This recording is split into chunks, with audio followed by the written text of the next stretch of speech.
Bonjour, bonjour, bonjour. Oui, je reviens encore pour toujours ce fameux problème de résidence permanente entrée express.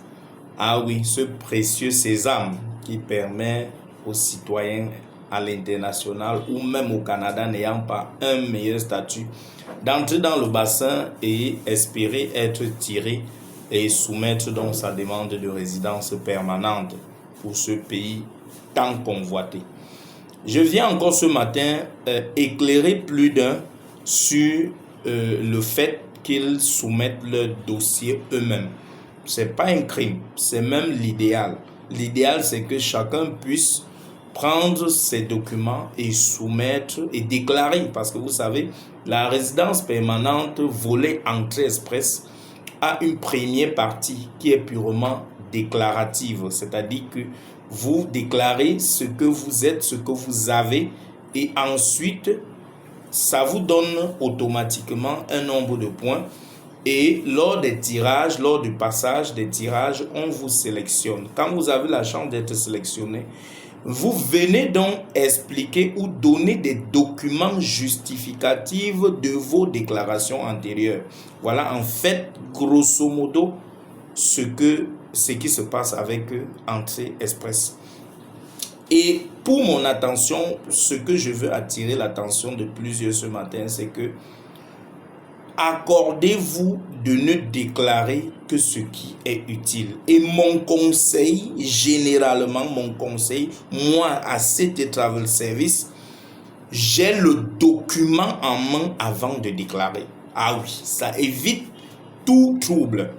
Quand vous n'avez pas de document, quand vous n'avez rien et que vous entrez dans le bassin, vous dites, vous évaluez, vous dites ce que vous dites juste pour qu'on vous tire. Rassurez-vous, lorsque vous allez être tiré, vous aurez 60 jours pour produire en même temps ces documents, pour soumettre en même temps ces documents et pour payer les frais de visa toujours dans les 60 jours.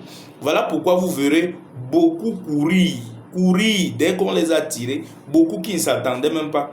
Ils sont dans des entreprises maintenant en train de négocier que le patron signe. Ils sont en train de... Même le nom du patron, ils avaient mis quoi la preuve de fonds, ils avaient dit combien. Ils avaient dit tellement de choses qu'il faut prévoir à l'avance avant de déclarer.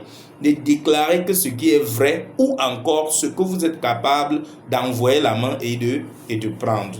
Ce qui est la cause de rejet et de refus de nombreux visas, c'est la première étape, c'est pas la deuxième. La première étape, c'est au moment où vous entrez dans le bassin. Qu'est-ce qu'on a déclaré? Qu'est-ce qu'on a dit? Parce que c'est important de déclarer ce qui est déjà là que de déclarer ce qu'on va chercher. Est-ce qu'on se comprend un peu? Voilà en fait la vraie raison. On va vous dire, oh, on l'a interdit des territoires parce qu'il a présenté un faux relevé. Et oui, parce que avant d'entrer dans le bassin, il ne savait même pas déjà comment engager cette autre étape.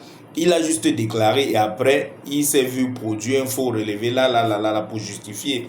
Ça, c'est la première raison. La deuxième raison, c'est que vous avez déclaré des expériences professionnelles aléatoires. Et maintenant, plus tard, vous ne vous rappelez même plus parce que vous avez tellement duré dans le bassin. Vous ne connaissez même plus exactement et ce qu'il fallait. C'est en ce moment également que vous êtes bloqué. Et généralement, la cause, c'est la durée. Vous savez, même quand vous avez été invité à présenter la résidence permanente, ils disent 6 mois.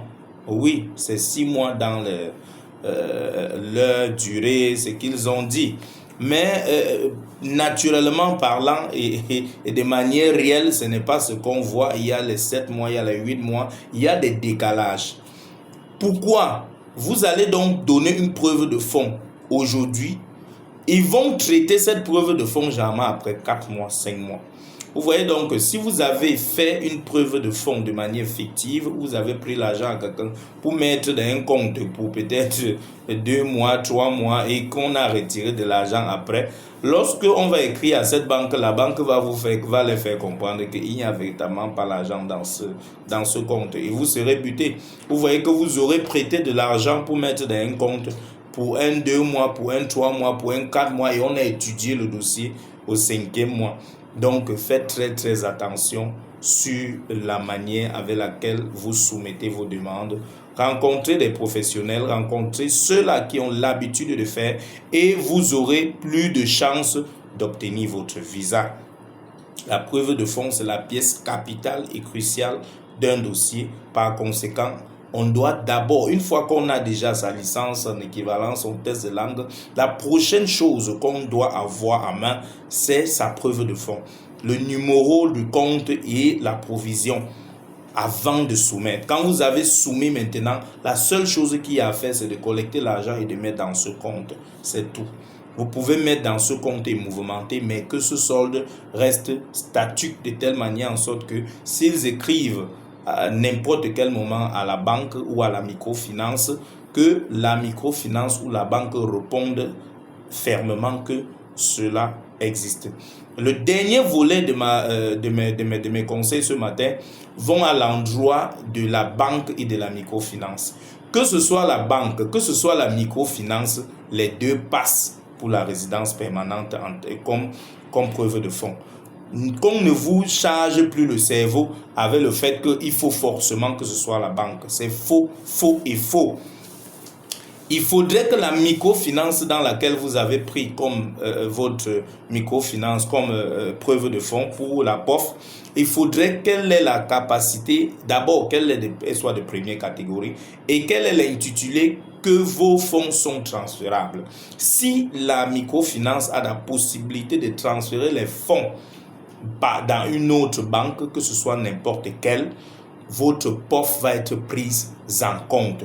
Qu'on ne vous trompe plus. La banque n'est pas la seule.